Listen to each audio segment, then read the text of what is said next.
I'd like to speak to the Galactic Emperor, please. Yeah, it's about money. There's an episode of New Girl, the twee Zooey Deschanel sitcom, which suggests some deep, dark truths about the hidden ways that romance, integrity, and interpersonal connections are jeopardized in Western society by the ever-present shadowy claws of capitalism. Okay, that might be slightly overstating things, but not that much. Let's take it back a notch. I've been wanting to talk about New Girl for a while. It's one of my favourite comedies to watch and rewatch on Netflix, for a variety of reasons. One of them is the really sharp writing the show had, especially in its early days, and sometimes that went beyond crafting compelling narratives and funny jokes, and into making you think just a little about the world beyond the loft.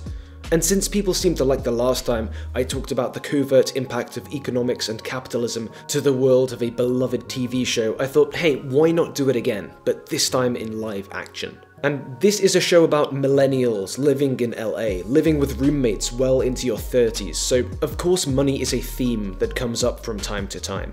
And I think the first episode of the show that has money and wealth as a primary theme comes midway through New Girl's first season. It's called Fancy Man.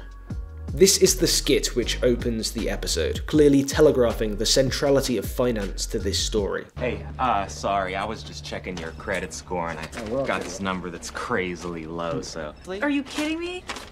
250? You get 150 just for being alive. Hey, Mohan, got a 250 credit score. Brennan, this guy's got a 250 credit score. You're bringing everybody out? Look at this.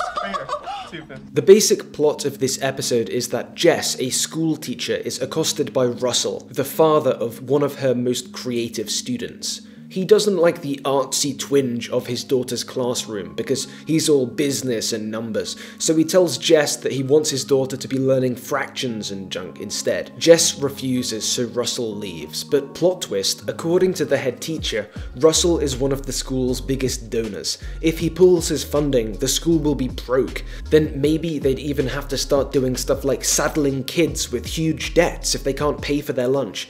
Oh wait, no, my bad, schools already do that. But back to the episode. Jess is told to go find Russell, apologise and give in to his demands. As she gets there though, her car breaks down, and Russell shows up, pays for it to be fixed and lends her his fancy car. He says she can come to his upcoming party to drop it back off. Russell is played by Silver Fox Dermot Mulroney, so naturally the episode has Jess end up falling in love with him. Over the next few episodes they have a bit of a relationship until it crumbles unceremoniously. But I want to look at this first episode because the way money creates and props up this connection is a little unsettling. I'm not trying to point out that their whole relationship resulted from her being forced to go beg him not to withhold money from kids or anything like that. Whatever, you know, that's pretty typical for a 21st century meet cute. No, the worrying part is that from this meeting, Russell uses his wealth and power to cultivate a dynamic of dominance between them. Check out this exchange. I'm just pushing it to the nearest gas station. It's like a mile away, so I'm fine. I know a guy. He'll be here in 10. Now, come on, take mine. I don't know how to drive cars that work. You can drop it off tomorrow night. I'm having a party. Get cookout. Come on over anytime. Come on. The problem here isn't that Russell offers Jess help. That's fine, that's like the very least we should expect from the more fortunate in situations like this. No, it's the way he does it, offering help with strings attached, at a time when Jess is practically forced to accept. Otherwise she'll have to literally push her car to a garage. So in offering his car on the condition that she comes to his party, he's practically guaranteed her attendance to a setting surrounded by his friends and one in which she is pressured to act effusively grateful to him. Jess even recognizes this herself in a following scene. You know what he's doing? He's taking back the power. So I have to go to his cookout, and instead of standing up to him, I have to grovel. And this is the closest the episode ever gets to suggesting a criticism of the power and influence money holds over personal connections, relationships, and choices. The show gets at the fact that Russell knows Jess will accept his invitation for the same reason he knows the school will bend over backwards to listen to his complaints, even if he doesn't explicitly threaten to withdraw his donation. Because of the implication. Because theoretically, Jess could push her car to the nearest petrol station and maintain her personal distance from Russell, but they both know she's not going to after the offer's been made.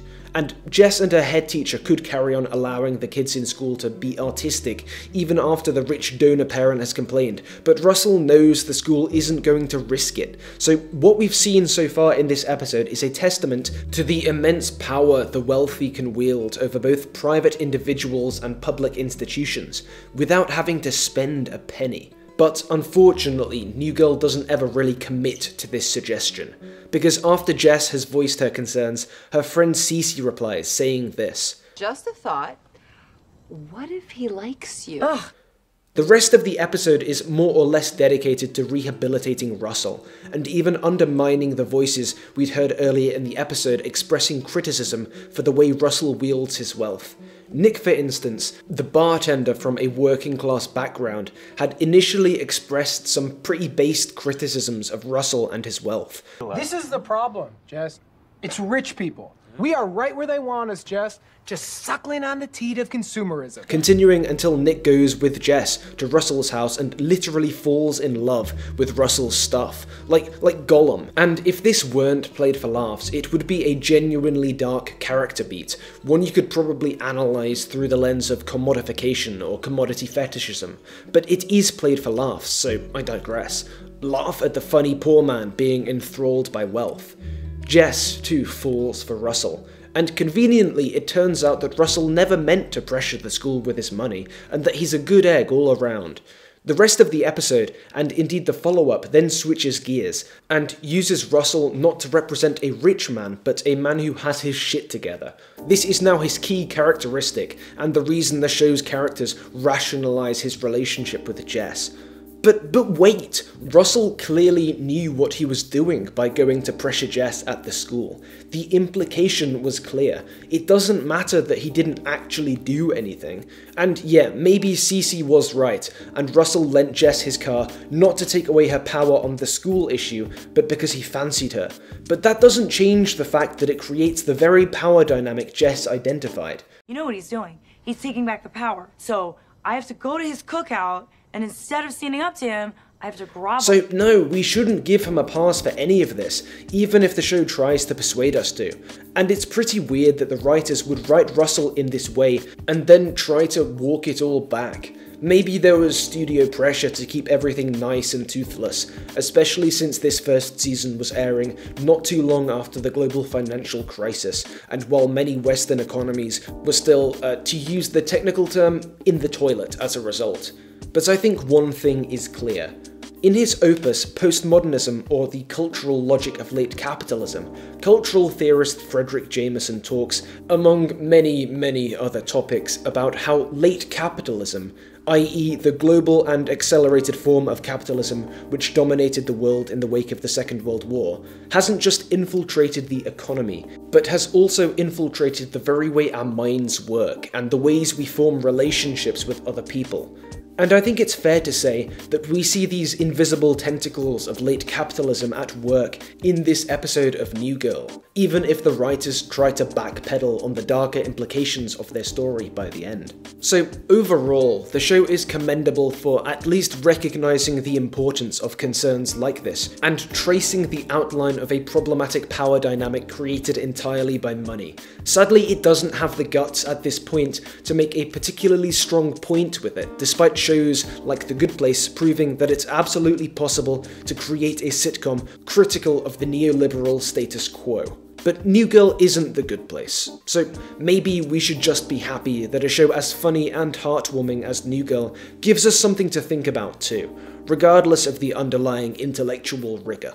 Look, there's a lot more you could say about the economics underpinning this episode and its plot, like the way Schmidt is the perfect bootlicker, enthusiastic about his own exploitation. Do you know how much I grovel on a daily basis? It is literally obscene. Come the weekend, I'm the one who's filling up my cart with Fila, not a cut. And there's even more you could say about similar themes in other episodes of this show. So if people like this video, it would be very easy for me to make a follow-up. For instance, on the series-long implications this episode's linking of finance and maturity has for Jess's messy love life. But if you watched this, thanks, and Hopefully I'll see you next time.